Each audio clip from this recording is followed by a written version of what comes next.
사자성어에 솔선수범이라는 사자성어가 있습니다.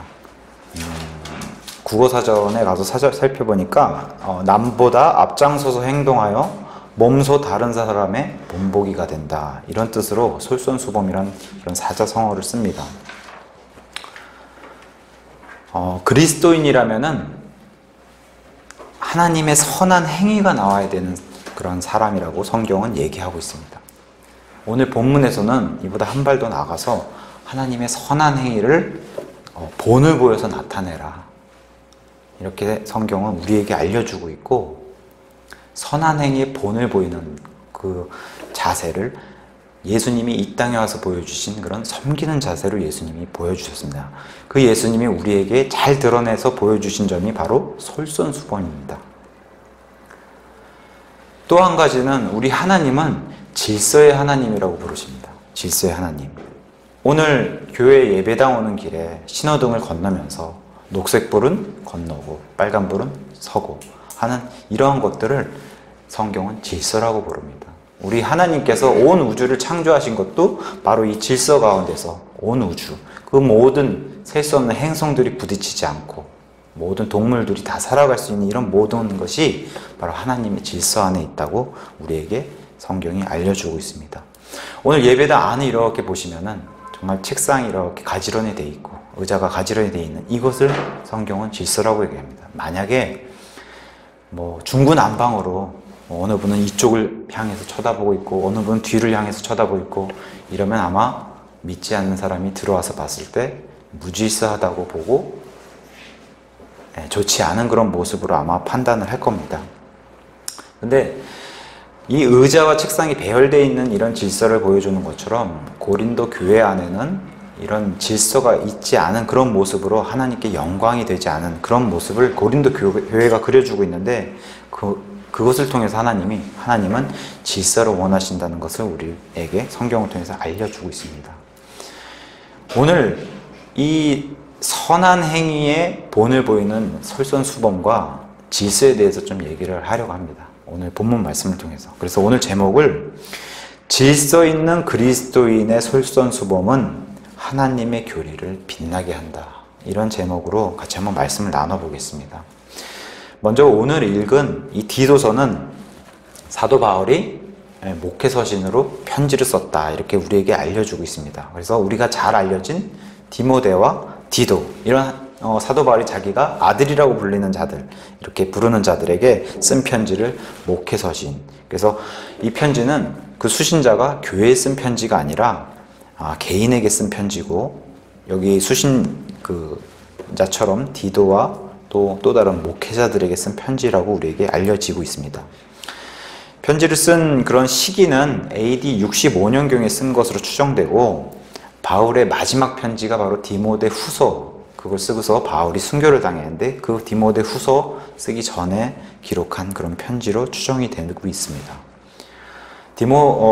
디도서는 우리에게 중요한 교리, 목회서신인 만큼 우리에게 중요한 교리와 선한 행위를 위한 지침을 알려주는 그런 지침서로 우리에게 좋은 그런 성경 기록으로 알려주고 있고, 이 안에 내용들이 목회자가 거짓 교사를 어떻게 대해야 하나, 거짓 교리들이 교회 안에 침투했을 때 어떻게 해야 되나, 또 어떤 사람이 감독, 이 목사가 될 수 있나, 그런 자격을 논하는 그런 기록을 가지고 있고, 중요한 것은 그리스도인의 거룩한 삶을 통해서 하나님이 영광 받으신다고 하는 이런 귀한 사실을 우리에게 기록을 통해 알려준 그러한 좋은 편지입니다. 여기 디도서 1장 5절에 가서 보시면은 이런 까닭에 바울과 함께 선교 여행을 다니던 디도가 바울이 디도를 크레테에 남겨두었다. 이 이유가 그것은 곧 내가 부족한 것들을 바로잡고 또 내가 너를 세운 것 같이 각 도시에서 장로들을 임명하게 하려고 크레테라는 장소에 사도 바울이 디도를 남겨두었다. 그리고 디도서 3장 맨 끝에 가서 보시면은 우리 킹제임스 성경에 있는 추신에 있는 그 글에 가서 보시면은 크레테 사람들의 교회의 첫째 감독으로 임명받은 디도에게 마케도니아의 니코폴리스에서 써서 보내다 하면서 이 크레테 교회의 첫째 감독으로 바울이 임명한 그런 사람이 바로 디도다. 그래서 그 디도에게 쓴 편지를 디도서라고 얘기합니다. 여기 배경으로 지역으로 등장한 크레테에 대해서 잠시 살펴보면은, 크레테라는 이 섬은 섬인데 그리스 아래 한 100km 정도 아래 떨어져 있는 아프리카 위에 위치한 섬으로 지금도 그리스의 지역에 들어가는 이 섬으로 등장하고 있습니다. 제가 이렇게 가서 자료를 살펴보니까 경상남도보다는 조금 작더라고요, 이 섬이. 근데 제주도의 한 4.5배 되는 그런 큰 섬입니다, 이 크레테는. 심심한 것보다 진주보다 얼마나 클까 한번 계산해보니까 진주보다 한 12배 정도 크더라고요, 이 크레테 섬이니까. 굉장히 좀 섬치고 큰 그런 섬에 속합니다.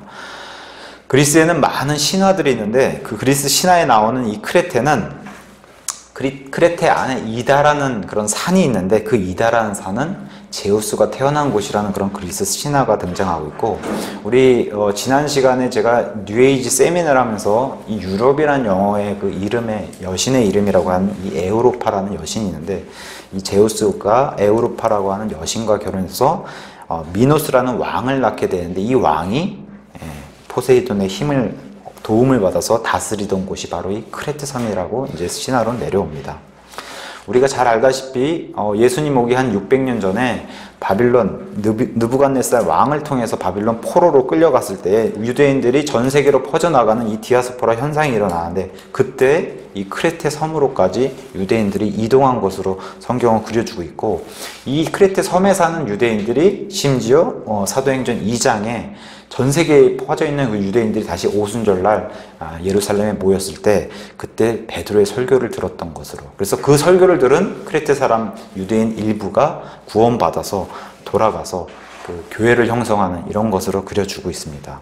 또한 사도행전 27장에는 사도 바울이 로마로 가는 길에 폭풍을 만나기 전에 들렸던 섬의 그런 항구가 바로 이 크레테 안에 있는, 이름조차 얼마나 아름다운지 아름다운 항구라고 하는, 예전 성경에는 미양이라고 하는 그런 항구에 들렸던 기록으로 남겨져 있습니다.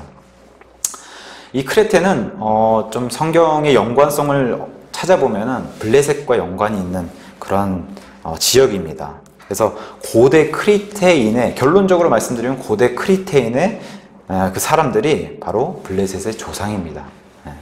그래서 창세기 10장에서는 우리 노아의 세 아들 셈과 함과 야벳이 등장하는데, 이것은 첫째, 둘째, 셋째가 아니라 중요도의 순서입니다. 그래서 셈이 둘째고 함이 셋째고 야벳이 첫째입니다. 그래서 셈이 둘째, 그래서 둘째 그 셈에게서 메시아가 연관이 돼서 태어나게 되고, 그 다음에 이제 이 함에, 하나님을 대적하는 이 함에, 저주받은 함의 후손들 가운데, 그 아들들 가운데 미스라임이라는 아들이 있고, 그 미스라임 아들 중에 하나가 가슬루임이라는 아들이 있습니다. 그래서 이 블레셋은 가슬루임의 후손에서 나왔다, 창세기 10장이 기록을 해주고 있습니다. 가슬루임 사람들이 사는 지역을 갑돌 지역이라고 얘기하는데, 그래서 성경은 이 블레셋 사람들을 갑돌 사람이라고도 부르는데, 여러 성경에서 신명기, 아모스 이런 여러 성경에서 이 갑돌 족속, 블레셋 사람들이 갑돌에서 나왔다고 하는 기록들을 보여주고 있고, 또한 사무엘기 상하를 통해서 그렛 족속이라는 기록으로도 남아있고, 블렛 족속, 이 블레셋 족속의 그 이름인 블렛 족속으로 남아있고, 그래서 블레셋 사람은 그렛 사람이다 라는 이런 기록으로 에스겔서에도 기록되어 있습니다. 가장 좋은 기록은 스바냐서 2장 5절에 해변의 거주민들 곧 크레테 사람들의 민족들에게 화가 있을지어다 하면서 주님께서 이렇게 기록을 남겨주시면서, 이 사람들이 바로 블레셋 사람들, 이 사람들이 가나안 땅에 들어와서 살게 된 이스라엘의 원수가 되는 그런 사람으로 성경은 기록해 주고 있습니다. 우리 이스라엘의 원수하면 등장하는 민족이 바로 블레셋이라는 민족입니다. 그래서 우리가 다윗과 골리앗의 전투에서 알 수 있듯이 그 골리앗의 민족이 블레셋입니다. 이 블레셋을 영어로는 팔레스타인이라고 합니다. 팔레스타인. 그래서 이 팔레스타인이 지금까지도 저렇게 이스라엘과 대적하고 있는 이런 것을 성경과 그다음에 인간의 역사로 우리에게 알려주고 있습니다. 지금 저 팔레스타인 땅에 있는 팔레스타인 민족들은 이 예전의 크레테 민족의 후손들은 거의 없고, 지금은 이 아랍계, 이슬람을 믿는 아랍계 민족의 후손으로 이름만 팔레스타인이라 부르고 있습니다. 어찌됐든 이스라엘과 아직도 대적하고 있는 이런 것으로 역사의 안에, 그리고 진행 중에 그렇게 있습니다. 이스라엘의 민족이 태어나면서 이 블레셋과의 기나긴 악연이 지금까지도 진행 중인데, 이것은 오히려 성경이 진실이라고 하는, 이 블레셋과 이스라엘의 이런 성경 기록을 통해서 성경이 진실이라는 것을 반증하기도 하는 사실이라고 저는 생각합니다. 이 크레테 교회에 처음으로 임명받아서 사도 바울에게 보냄을 받은 이 목회자 디도에 대해서 좀 살펴보면은, 디도란 이름의 뜻은 공경하다, 어른을 공경하다의 그 공경의 뜻으로 이 디도란 이름이 쓰여집니다. 디도. 그래서 신약 성경에서는 13번 등장하게 되는데, 우리 디도서 1장 4절에 가서 보시면은 이 디도는 공통된 믿음, 바울이 따랐던, 예수님께 받았던 그 공통된 믿음을 따라 나의 아들이 된 디도, 이렇게 이제 성경이 그려주고 있는데, 믿음 안에서 아들이 된 디모데, 공통된 믿음을 따라 나의 아들이 된 디도, 이런 사람들이 바울이 목회자로 삼고 자기 영적 아들로 삼았다, 성경이 우리에게 알려주고 있습니다. 바울과 2차, 3차 선교 여행을 다니면서 디모데도 데리고 다녔지만 이 디도 역시 바울과 함께 선교 여행을 했다고 성경은 기록해 주고 있습니다. 그래서 고린도 교회 특히 선교 헌금을 운반하러 그 임무를 맡았던 사람이 디도였고, 바울과 고린도 교회 사이에서 그 중요한 메신저 역할을 한 사람으로 그려주고 있습니다. 바울이 때로는 이 디도를 만나지 못하고 어긋나게 됐을 때는 굉장히 안식을 얻지 못할 그러한 인물로도 그려져 있고, 그 정도로 디도를 사랑한 그런 인물로, 그 다음에 만나면은 이 고린도 교회 소식을 들으면서 디도를 통해서 기쁨을 얻었다고 하는 사실을 고린도후서 2장 13절과 고린도후서 7장 13절에 우리에게 알려주고 있습니다. 그래서 바울은 디도에 대해서 고린도후서 8장 23절에 이렇게 디도를 소개합니다. 디도에 대하여 누가 묻는다면 그는 나의 동반자요 너희를 위한 동료 협력자며, 또 우리 형제들이 디도와 같이, 디도로 포함한 우리 형제들에 대하여 누가 묻는다면 그들은 교회의 사자들이요, 메신저란 뜻입니다. 그리스도의 영광이니라. 이렇게 디도를 소개하고 있습니다. 우리가 잘 알다시피 디모데는 어머니와 할머니가 유대인인 사람입니다. 그래서 유대인의 피를 받은 유대인으로 디모데는 그려주고 있고, 그래서 사도행전 16장 3절에 보면은 디모데는 유대인들에게 말씀을 선포해야 되기 때문에 바울이 할례를 행하는 그런 것을 기록해 주고 있습니다. 할례를 받지 않은 사람들에게는 말씀조차, 대화조차 섞지 않기 때문에 디모데는 유대인의 사역을 위해서 할례를 받는 모습을 그려주고 있고, 여기 디도는 갈라디아서 2장 3절에 가서 보시면은 할례를 받지 않은 것으로 등장하는데, 왜 그러냐면 이 사람은, 디도는 100% 이방인 그리스 사람으로 그려주고 있기 때문에, 그래서 이방인의 사역자로 사도 바울이 이렇게 부름을 받은 그런 사람으로 그려주고 있습니다. 할례를 받지 않은 이유에 대해서는 역시 성경이 갈라디아서 2장 3절에서 5절에 이렇게 그려주고 있는데, 제가 읽어드리겠습니다. 갈라디아서 2장 3절에서 5절. 그러나 나와 함께 있던 그리스 사람 디도도 억지로 할례를 받지 않게 하였으니, 이는 그 이유가 알지 못하는 사이에, 이렇게 교묘하게 마귀의 사람들이 들어온다는 겁니다. 알지 못하는 사이에 들어온 거짓 형제들 때문이라. 그들이 그리스도 예수님 안에서 우리가 누리는 우리의 자유를, 예수님이 우리에게 주신 우리의 자유를 엿보면서 우리를 속박하려고 몰래 들어왔으나 우리가 그들에게 단 한 시간도 굴복하지 아니하였으니 이것은 복음의 진리가 항상 너희와 함께 있게 하려 함이라 하면서, 이 할례를 받아야지만 구원을 받아야 된다는 이런 교묘한 거짓 교리를 가지고 들어오는 사람들이 있는데, 이것을 보여주기 위해서, 그게 아니다라고 하는 사실, 예수님은 믿음을 통해 은혜로 받는 것이라는 사실을 알려주기 위해서 이 디도는 할례를 행하지 않은 것을 성경이 우리에게 알려주고 있습니다. 이게 바로 할례를 받지 않게 한 이유라고 갈라디아서에 기록해 주고 있습니다. 이 할례를 통해서 만약에 구원이 이루어진다면 갈라디아서 중요한 내용이 있지 않습니까? 예수님께서 헛되이 죽으시는 것이다 라고 바울은 우리에게 알려주고 있는 겁니다.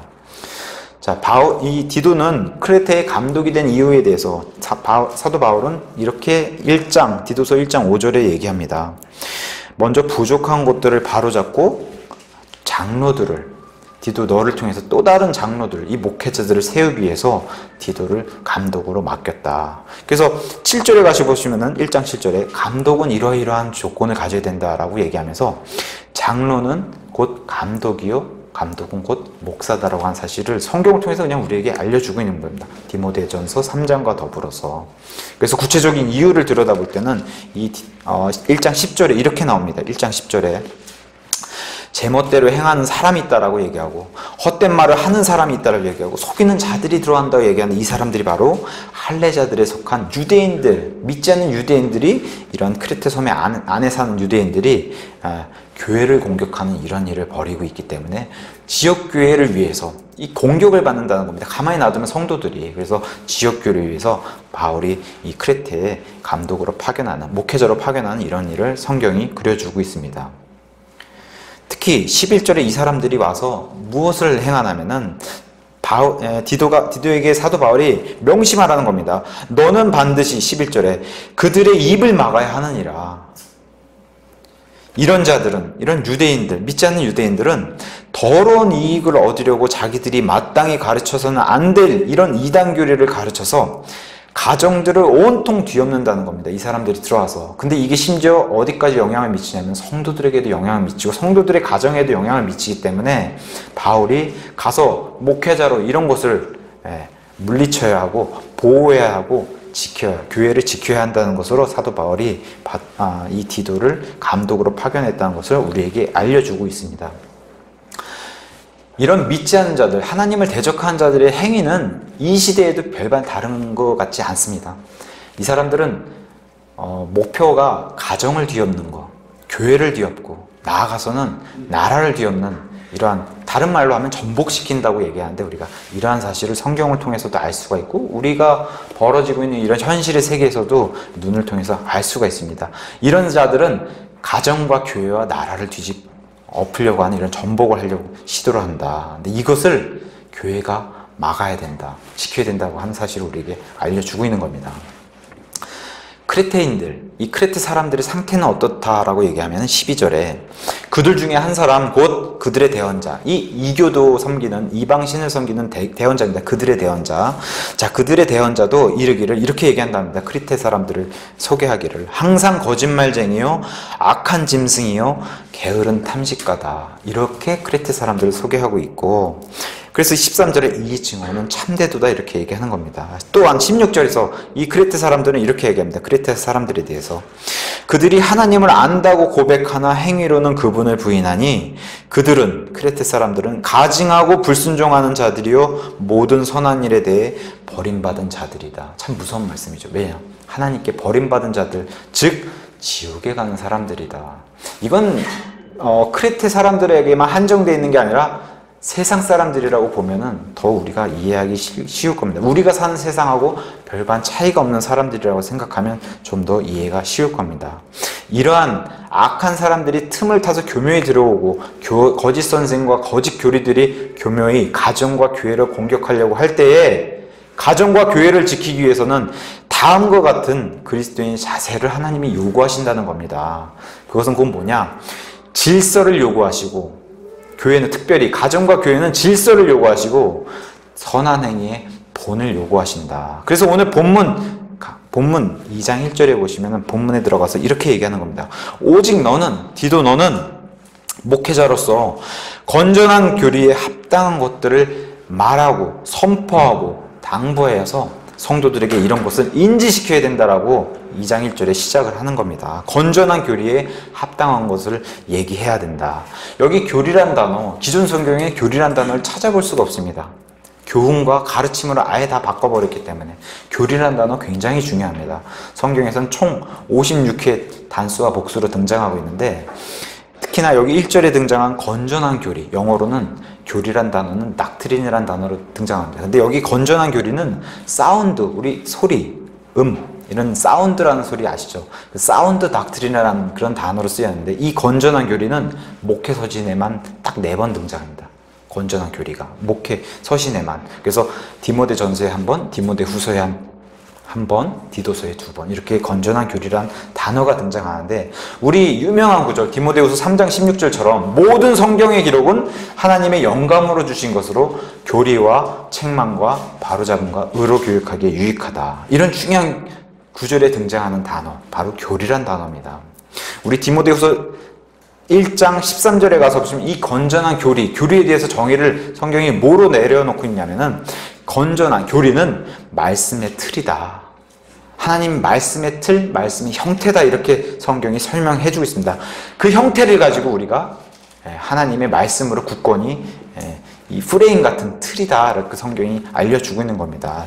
특히나 디모데후서, 우리 다 같이 디모데후서 바로 앞에 있습니다. 디모데후서 4장 2절에 가서 보시면은 4장 2절. 이런 교리에 대해서 성경이 이렇게 설명하고 있습니다. 말씀을 선포하라. 때에 맞든지 맞지 아니하든지 긴급히 하라. 모든 오래 참음과 교리로 책망하고 꾸짖고 권면하라. 때가 이르리니 그들이 건전한 교리, 여기서 등장하는 게 바로 사운드 닥트린입니다. 건전한 교리를 견디지 못하며 귀가 가려워 자기 욕심대로 자기를 위해 선생들을 쌓아두고, 이 건전한 교리가 들어가게 되면은 이걸 견디지 못하는 겁니다. 믿지 않은 사람도 마찬가지지만 믿는 사람조차도 이거를 진리의 말씀, 진리의 교리를 믿지 않은 사람도 다 듣는 사람들이 있는데 그것을 판가름해 주는 게 바로 이 건전한 교리라는 겁니다. 그래서 4절에 이 건전한 교리가 바로 진리인데, 또 진리로부터 귀를 돌이켜서 꾸며낸 이야기들로 돌아서는 이런 때가 바로 말세의 때다. 이렇게 성경이 알려주고 있는데, 바로 이 건전한 교리, 이것이 곧 진리다. 믿지 않은 사람들은 이런 것이 너무 당연한데 믿는 사람들조차도 이 건전한 교리에 자기 귀를 닫는 사람들이 너무나 많다는 겁니다. 특히나 이 말세에는 그런 것을 성경을 통해서 우리에게 알려주고 있는 겁니다. 우리 디도서 1장 9절에 가서 보시면 역시 동일하게 이 건전한 교리에 대해서 이렇게 얘기합니다. 자기가 가르침을 받은 대로, 이 목회자들은 자기가 가르침을 받은 대로 신실한 말씀을 굳게 붙들어야 한다. 이것은 그가 반박한 이 하나님을 대적하는 자들을 건전한 교리로 능히 권면하고 확신시키게 하려고 이 건전한 교리를 굳게 붙들어야 된다. 성경이 이렇게 얘기하고 있습니다. 13절에 이 건전한 교리를 어떻게 해야 되냐? 13절에 이 증언은 참되도다 하는 이 크레테 사람들이 얘기를 하면서, 그러므로 그들을, 이 대적하는 이 무리들을 어미 꾸짖으라고 이렇게 얘기합니다. 어미 꾸짖으라. 왜 그러냐? 이 어미 꾸짖어야지, 이것은 그들이, 믿지 않은 사람들이 이 건전한 교리를 통해서 믿음 안에서 건전한 자가 되게 하기 위해서 이걸 어미 꾸짖는, 이건 말씀으로 꾸짖는 것을 건전한 교리로 표현했습니다. 믿는 사람조차도 성화에서 이 건전한 교리로 어미 꾸짖어야 된다. 왜냐하면 악한 것들이 들어왔을 때 그런 거에 쉽게 넘어가는 성도들이 있기 때문에 어미 꾸짖어야 된다. 여기 엄하게 꾸짖어야 된다는 이 단어는 송곳으로 날카롭게 찌르는 것을 성경은 의미하고 있는데, 이것은 곧 뭘 얘기합니까? 우리 하나님의 말씀은 양날 달린 검, 어떠한 검보다 날카로운 그런 말씀처럼 동일하게 여기도 날카롭게 엄하게 꾸짖어라. 이렇게 성경이 동일하게 얘기해주고 있고, 그래야만 믿음 안에서 이 건전한 교리 안에서 건전한 자가 된다. 그래서 14절에 유대인들의 꾸며낸 이야기와 진리에서 돌아서는 사람들의 명령들에 주의를 기울이지 못하게, 이런 건전한 교리가 들어가야지 거짓 선생과 거짓 교리에 주의를 뺏기지 않는다. 성도조차도. 그래서 지금 교회를 보호하기 위해서 디도에게 이렇게 일러주고 있고, 성도들에게 동일하게 이렇게 일러주고 있는 겁니다. 우리가 잘 알다시피 건전한 교리라고 하면은 뭐가 있겠습니까? 요한복음 3장 16절처럼 하나님께서 세상을 사랑하사 자신의 독생자를 주셨으니 누구든지 그분을 믿는 자는 멸망하지 않고 영존한 생명을 얻게 하려 합니다. 이런 게 건전한 교리라는 겁니다. 또한 에베소서 2장 8절과 9절에서 말씀하시는 것처럼 너희가 믿음을 통해 은혜로 구원받았나니 이것은 행위에서 난 것이 아니요 어떤 육체도 자랑하지 못하게 하려고 이렇게 주신 것으로, 이런 것이 믿음을 통해 은혜로 구원받은, 거저받은 이러한 구원을 하나님께서는 건전한 교리라고 얘기합니다. 또 건전한 교리에서 잘 정의해 놓은 것이 바로 디도서 3장, 그 옆에 가서 보시면 3장 5절에 이렇게 성경은 얘기합니다. 에베소서와 동일하게 얘기합니다. 그분께서 우리를 구원하시되 우리가 행한 의로운 행위로 안 된다는 겁니다. 의로운 행위로 하지 아니하시고 오직 자신의 긍휼에 따라 다시 태어남의 씻음과 성령님의 새롭게 하심으로 하셨고, 예수 그리스도 곧 우리의 구원자를 통하여 우리에게 성령님의 풍성히 부어주셨으니 이것은 우리가 그분의 은혜로 의롭게 되어 영원한 생명의 소망에 따라 상속자가 되게 하려고 우리에게 믿음을 통해서 은혜로 구원을 주셨다. 이게 바로 건전한 교리라는 겁니다. 근데 이렇게 구원을 받았으면은 8절에 이것은 신실한 말이로다. 원하건대 너는 확고하게 이것들을 단언하라. 그 목적은, 이렇게 구원해 주신 목적은 하나님을 믿은 자들이 조심하여서 선한 행위들을 지속하게 하려 함이니, 이 땅에서 지속하게 하려 함이니 이것들은 선하며 사람들에게 유익한 것들이다. 이렇게 이제 성경이 증언해 주고 있습니다. 이런 것을 통해서 하나님이 영광을 받으신다는 사실, 이게 바로 건전한 교리가 우리에게 알려준 정의입니다. 자, 근데 성경은 이 본문을 통해서 알려주고 있는 것은 바로 이 크리테, 그러면 우리가 생각할 때, 불신자, 이 크리테의 불신자들에 향해서 복음의 말씀을 선포해야 되겠구나. 근데 그게 아니라 디도를 통해서 하나님이 원하시는 것은 먼저 가정과 교회의 질서, 우리가 먼저 바로 서야 된다는 겁니다. 순서가 그게 먼저라는 겁니다. 바깥 복음 말씀을 전하는 게 먼저가 아니라, 이러면은 우리가 먼저 일어서고 우리가 먼저 바로 서면은 하나님이 일하신다는 겁니다. 자, 건전한 교리에 합당한 것들을 1절에서 말하라고 그랬는데, 이 건전한 교리에 합당한 것들이 뭐냐? 바로 7절에 모든 일에서 내 자신은 선한 행위의 본을 보이라고 했는데, 바로 이 선한 행위가 건전한 교리에 합당한 것들이라고 성경이 얘기해주고 있고, 우리가 잘 알다시피 그리스도의 열매라고 우리는 알고 있습니다. 2절에 가서 보시면 그 순서가 먼저 연로한 남자들이 등장하는데, 연로한 남자들이 맑은 정신을 가지며 신중하고 절제하며 믿음과 사랑과 인내에서 건전하게 하라. 먼저 연로하신 어르신들이 먼저 이 말씀을 들으셨으면 좋겠습니다. 하나님께서 말씀해 주신 겁니다. 하나님이 질서를 먼저 선포하시면서, 하나님은 어른들이 먼저 솔선수범 보이고, 그 어른들의 솔선수범을 통해서 어른을 공경하는 거, 이거 유교에만 있는 문화가 아니라고 성경은 증언해 주고 있는 겁니다. 먼저 어른들의 솔선수범과 그 어른들을 통해서 공경을 우리가 젊은 사람들이 하는 이런 하나님의 질서를 원하신다. 연로한 자에 대해서, 나이 든 어른에 대해서는 잠언 16장 31절에서는 이렇게 얘기합니다. 흰 머리를 의의 길에서 얻으면은 그것은 영광의 관이 된다. 그래서 이 의의 길에서 얻은 그런 흰 머리들, 이런 어른들을 봤을 때 이스라엘 사람들은 레위기 19장 32절에 너는 흰 머리 앞에서 일어서고 예의를 갖추란 겁니다. 노인의 얼굴을 공경하며 내 하나님을 두려워하라. 나는 주니라. 그래서 어른들에 대해서 대한 태도를 성경은 정확하게 지침해주고 있고, 우리 예수님조차도 십자가에 달리셨을 때 죽음 앞에 직전에서도 자기 육신의 어머니 마리아를, 그의 노후를 사도 요한에게 맡기는 그런 것을 성경 기록을 통해서 알 수가 있습니다. 그런 걸로 본을 보여주신 분이 바로 예수님이시다. 그러면서 뭘 이 연로한 어른들에게 요구하시냐면은 맑은 정신을 가져야 된다. 맑은 정신. 맑은 정신은 술 취하는 것의 반대라고 성경이 증언해주고 있는, 술 취하는 것의 반대. 여러모로 이 술이 성령님과 대조가 돼서 성경을 그려주고 있는데, 우리 술 취하면은 싸울 수 있습니까? 술 취하면? 흥청망청? 만약에 적이 쳐들어오는데 술 취하면 싸울 수 있을까요? 절대 못 그럽니다. 근데 이 술 취하는 것에 대해서 온통 세상은 술 취해 있고 취해 있는 자다.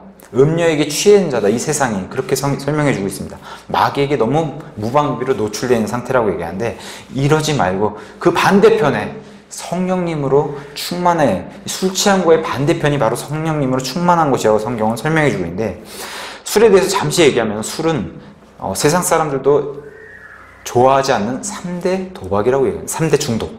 그래서 도박과 마약과 더불어서 요새 이제 하나가 더 추가돼서 게임이 추가됐다고 하는데, 이런 중독성이 심한 그런 것이 바로 술이다.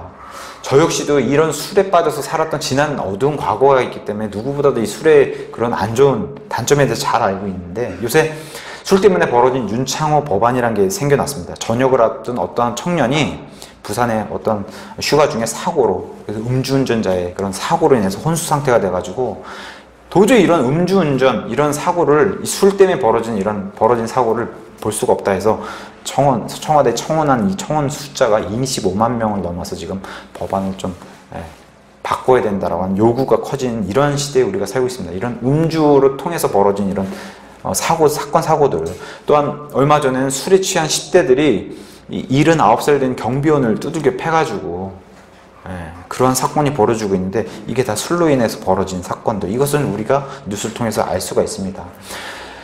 대환란기, 7년 대환란기에 들어가 있는 유대인을 향해서 예수님이 미리 내다보시고 성경 기록으로 마태복음 24장과 누가복음 21장에 구원받지 못한 사람들, 자기가 환란에 들어가 있는 것조차도 모르는 이 구원받지 못한 사람들이 바로 술 취한 자들이다. 이렇게 성경이 예수님이 말씀해 주고, 이런 사람들은 슬피 울며 이를 간 이런 지옥으로 들어갈 것이다 하는 예수님께서 말씀해 주셨습니다. 근데 우리 그리스도인도 예외가 아니다, 이 술에 대해서는. 그래서 에베소서에서는 에베소서 5장 18절에 유명한 구절로 술 취하지 말라, 거긴 과도함이 있나니 오직 성령으로 충만하라는 말씀을 주셨습니다. 그리스도인도 이 술에서는 예외가 아니다. 또한 베드로도 동일하게 베드로전서 5장 8절에 정신을 차려라, 이 단어가 바로 이 구절이 술 취하지 말라는 뜻입니다. 정신을 차려라, 깨어있으라. 너희 대적 마귀가 울부짖는 사자같이 두루다니며 삼킬 자를 찾아다니는데, 술에 취해 있으면은 마귀를 통해서 삼켜진다는 겁니다. 성도조차도. 그래서 성도에게도 이러한 것을 경고로 주고 있습니다. 특히나 디도서 1장 7절에 가서 보시면 목회자, 이 감독의 자격을 논하면서 목회자는 자기를 술에 내주지 않아야 된다, 이런 것을 자격의 요건으로 달고 있고, 우리가 보면 알듯이 세상이 온통 그냥 술문화로 지배적입니다. 세상이 그 정도로 취해 있고, 이 세상의 신인 마귀가 그렇게 다스리고 있다, 우리가 눈을 통해 알 수가 있는 겁니다. 심지어는 믿는다는 사람도 예수님도 술 드셨다고 하고서 이렇게 술을 먹는데 자기 합리화를 자꾸 시키는 겁니다. 이 성경으로 통해서.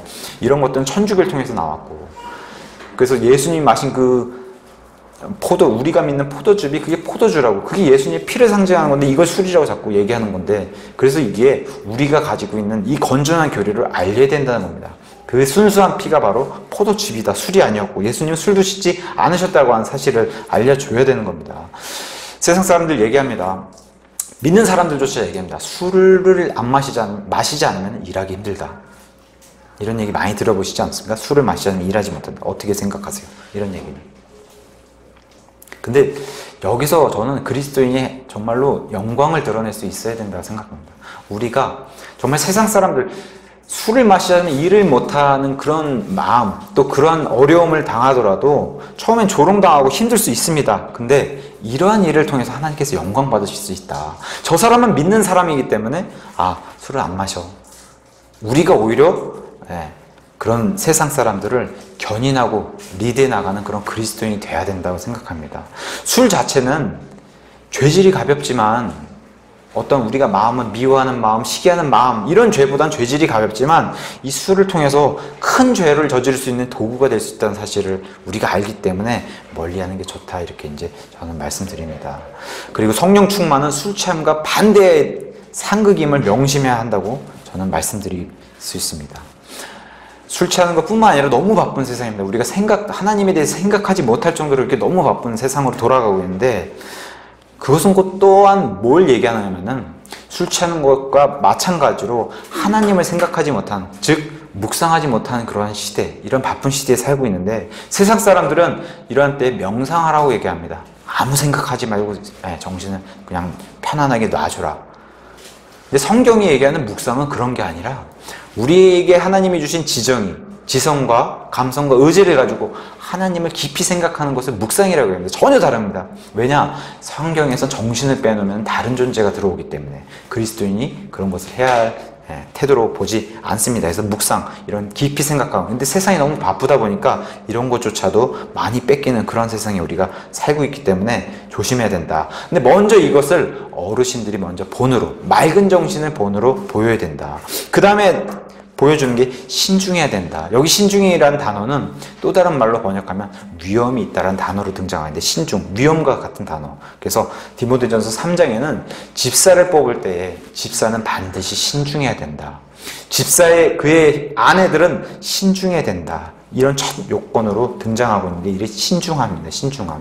그래서 자칫 근데 신중하고 이 위험이 있는 것을, 위험을 넘어서면은 미선이 된다고 하는데, 이런 것을 잘 드러내주고 있는 사람들이 바로 복음서에 등장한 종교 지도자들이, 이런 사람들이 바로 위험이 있는, 자기가 위험을 갖춘 사람들 아닙니까? 이 사람들이 보여준 게 위선이기 때문에 이 신중함이 너무 과하다, 위험이 과하다 싶으면 넘어가게 되면 이 위선으로 가게 되니까 이런 것들 조심해야 된다.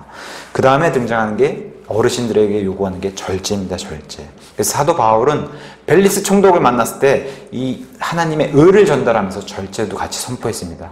과도한 걸 이렇게 경계를 그려주는 게 절제입니다.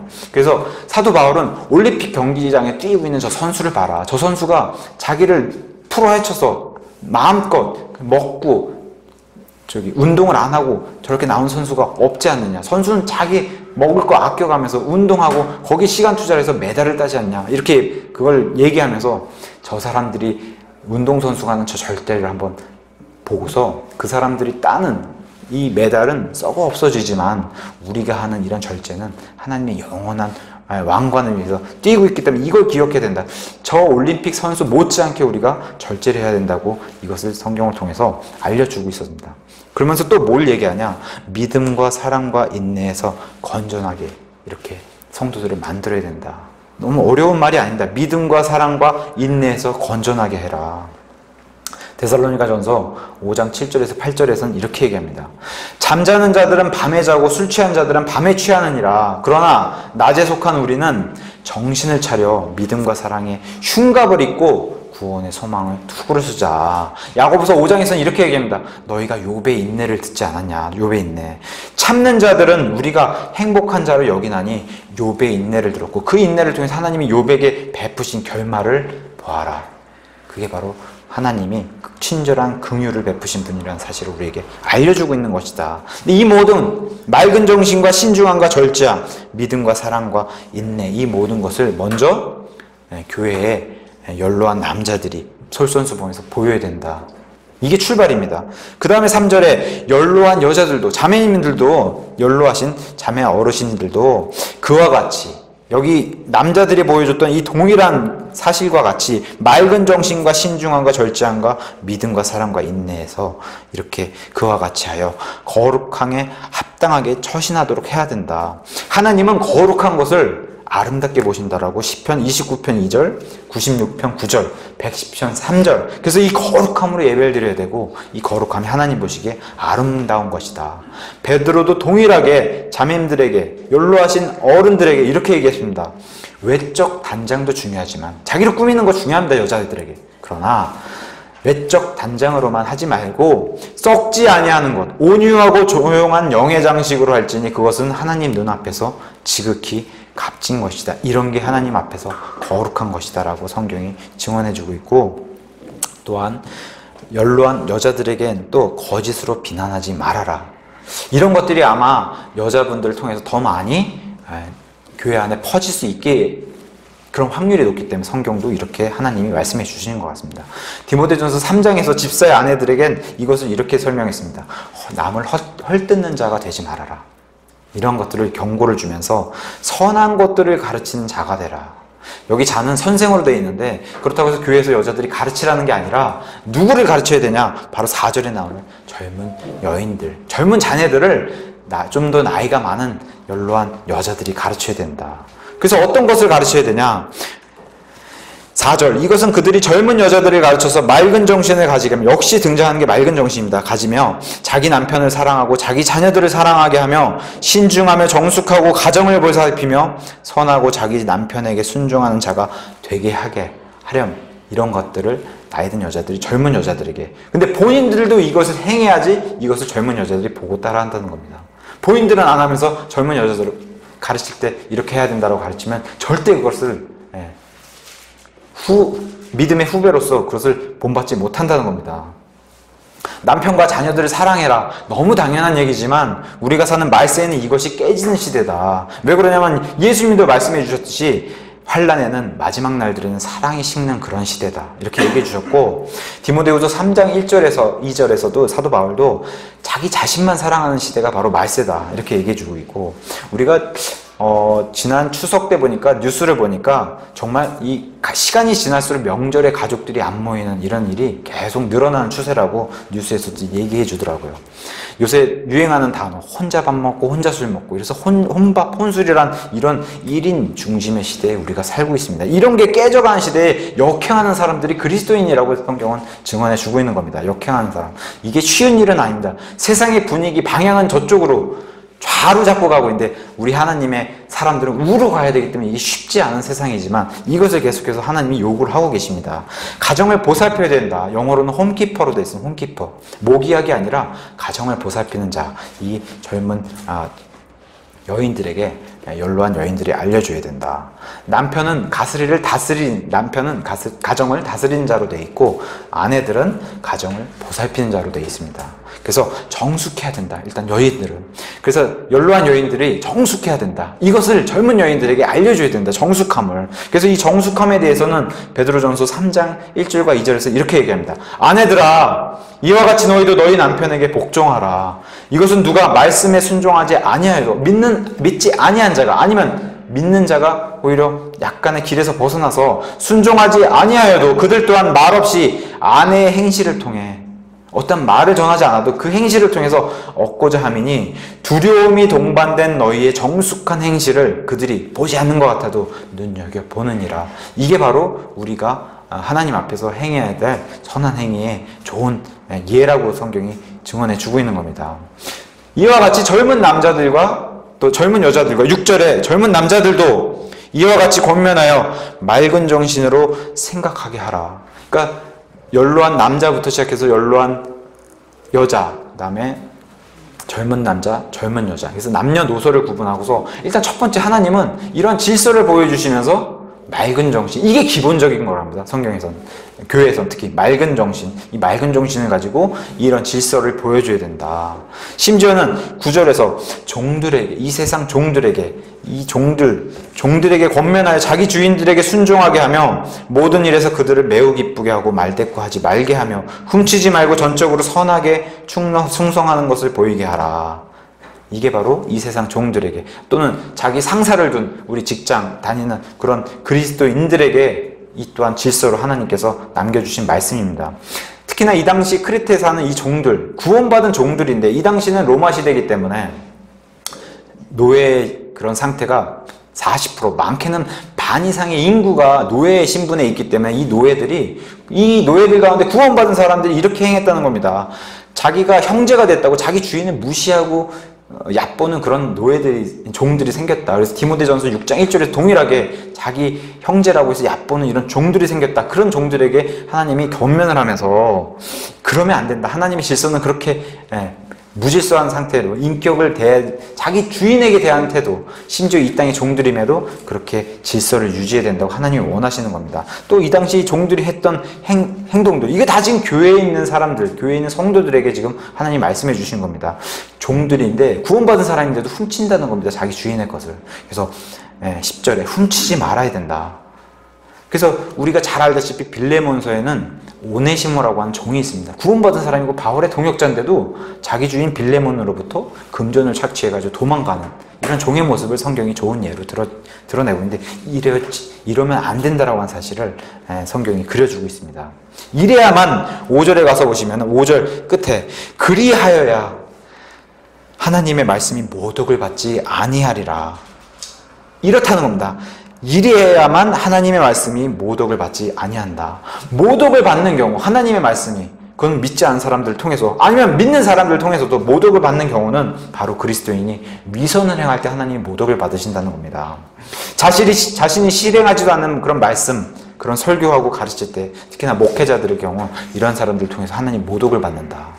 자신은 하지 않으면서 하나님 말씀을 설교하거나 가르칠 때, 이럴 때 하나님의 모독을 받는다. 이런 것을 좋은 예로 로마서 2장 24절에 율법을 가지고 있는 유대인들이 율법을 자랑하니까 하나님이 바울을 통해서 이렇게 설명해 주셨습니다. 이것은 기록된 바, 너희가 율법을 가졌다고 자랑하냐? 하나님의 은혜로 받는, 믿음을 통해서 은혜로 받는 그 구원을 율법으로 받는다고 자랑하냐? 이런 유대인을 향해서 이것은 기록된 바, 하나님의 이름이 너희로 말미암아 이방인들 가운데서 모독을 받는도다 함과 같으니라 하면서 성경 기록을 알려주고 있고, 또한 하나님의 모독을 받는 우리 본문을 통해서 알 수 있듯이 구원받은 종의 신분인 그리스도인이 자기 육신의 주인에게 순종하지 않을 때, 여기 종들의 입장처럼 이런 사람들의 이런 모습을 보여줬을 때 하나님의 말씀이 모독을 받는다. 그래서 디모데전서 6장 1절에서는 이 땅에서 멍에 아래에 있는 종들은 다 자기 주인들을 모든 존경을 받기에 합당한 자로, 자기 직장 상사도 마찬가지고 합당한 자로 여길지니 이것은 하나님의 이름과 그분의 교리가 모독을 받지 않게 하려 함이라 이렇게 성경이 증언해주고 있습니다. 또한 그리스도인 부부들이 싸울 때, 다툴 때 하나님이 모독을 받는다. 또한 그리스도인 남편이나 그리스도인 아내가 믿지 않는 상대방을 두고 싸울 때 하나님이 모독을 받는다. 이것을 성경이 그려주고 있습니다. 이런 것을 조심해야 된다. 7절에 한번 여기 디도를 향해서 사도 바울이 얘기했는데 이 디도를 향해서 하신 말씀을 우리 자신에게 한번 대입해서 한번 들어주시기 바랍니다. 모든 일에서 너 자신을 선한 행위의 본으로 보이며 교리에서 부패하지 아니함과 신중함과 성실함을 보이라. 선한 행위의 본을 보이라고 얘기합니다. 선한 행위의 본. 여기 나오는 본이 영어로는 패턴으로 되어 있습니다. 성경에서는 본을 영어로 쓸 때 샘플이라는 단어를 쓰고 패턴이라는 단어를 쓰는데 이것을 제가 라면으로 예를 들면 우리가 뭐 맛있는 라면 그러면 제일 많이 팔리는 라면이 아마 신라면일 겁니다. 그럼 신라면을 딱 뒀을 때 신라면을 누가 이렇게 가져다 주면 그건 샘플입니다. 본이 됩니다. 근데 이 신라면이 어떻게 만들어지는가가 보여주는 것을 패턴이라고 얘기합니다. 그래서 어떻게 만들어지는가를 보여주는 것을 우리는 패턴이라고 얘기하는데 그 과정을 어떤 건 숨기고 어떤 건 드러내고 그러면 그 과정을 다 알 수 없지 않습니까? 그래서 과정이 투명해야 된다. 그것을 패턴으로 보여주라는 겁니다.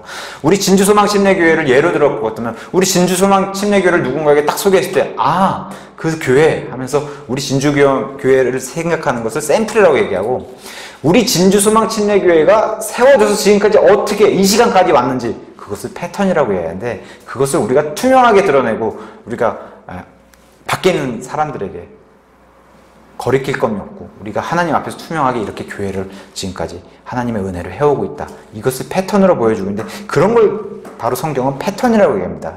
그래서 이러한 패턴을 드러내서 너희가 선한 행위의 본을 보여라. 그 과정을 보여주라는 겁니다. 투명하게. 부패한 교리를 가지면 안 된다라고 얘기합니다. 부패한 교리.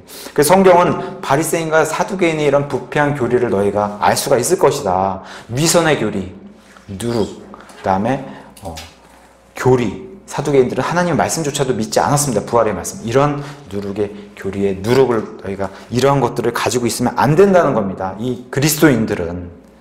그래서 디모데전서 6장 5절에 또 마음이 부패하고 진리가 없어 이득이 하나님을 따르는 것이라고 생각하는 사람들의 비뚤어진 언쟁이 생기나니 너는 그러한 자들로부터 떠나라. 이런 부패한 교리가 생기면 안 된다는 겁니다. 어떤 사람들은 하나님을 믿으면은 돈이 생기고 재물이 생기고 건강이 생긴다고 믿는데 이런 것들 따르지 말아라. 이런 것들 하나님과 거리가 멀다. 이런 것들은 부패한 교리다.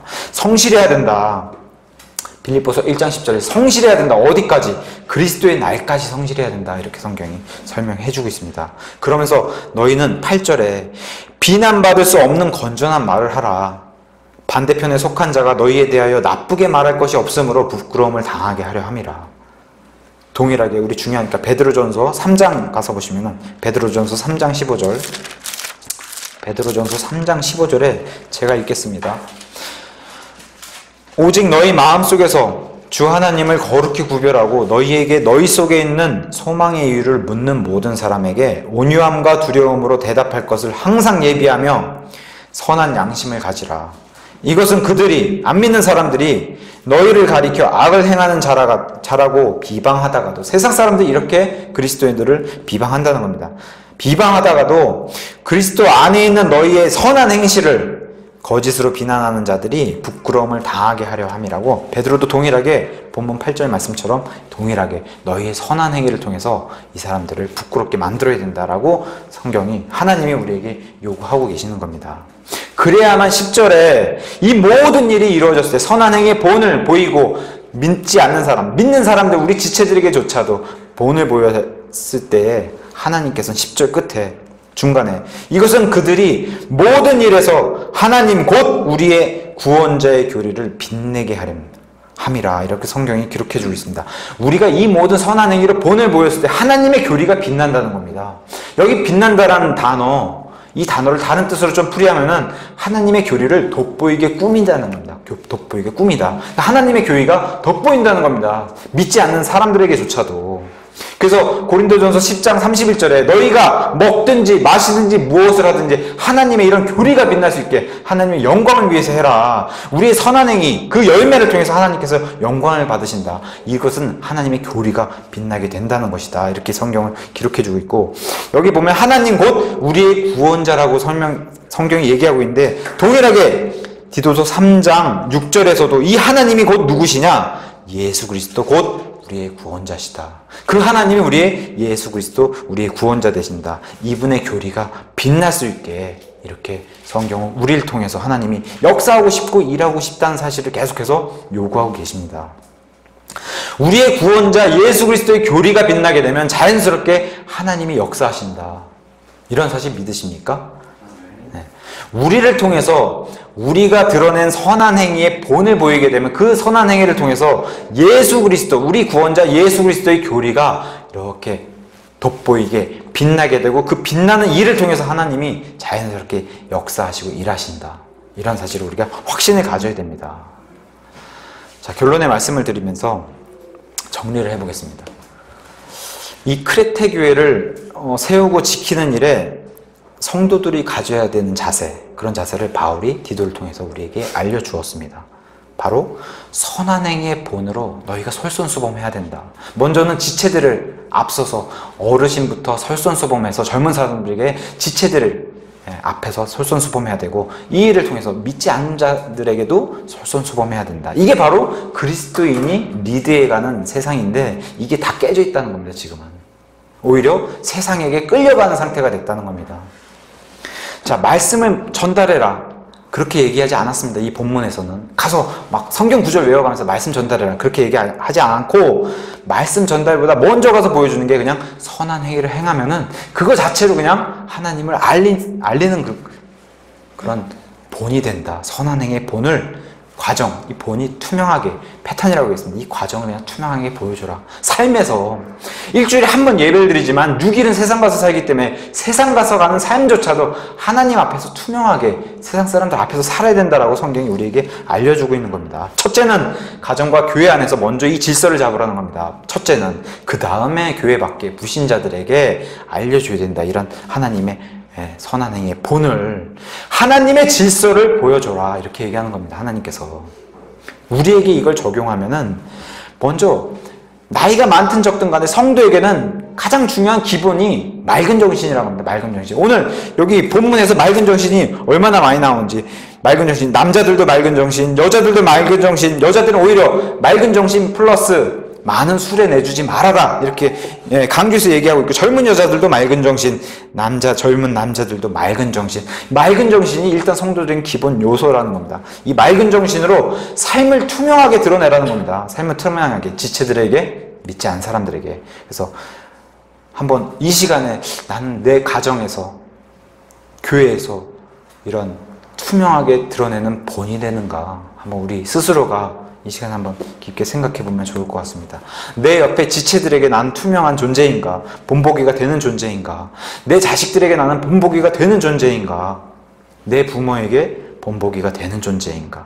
친척들과 이웃들과 내 직장, 동료, 상사에게 나는 그리스도인의 본보기가 되는 존재인가?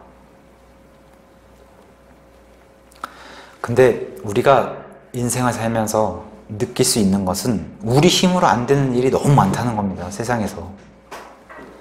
그럴 때 우리 예수님이 우리에게 힘이 되라고 주시는 말씀이 있습니다. 그것이 바로 ASK를 주셨습니다. 이것은 약자로서 무엇을 얘기하냐? 먼저 ask, 구하라는 겁니다. 그러면 너희에게 주실 것이다. 누가? 예수님께서.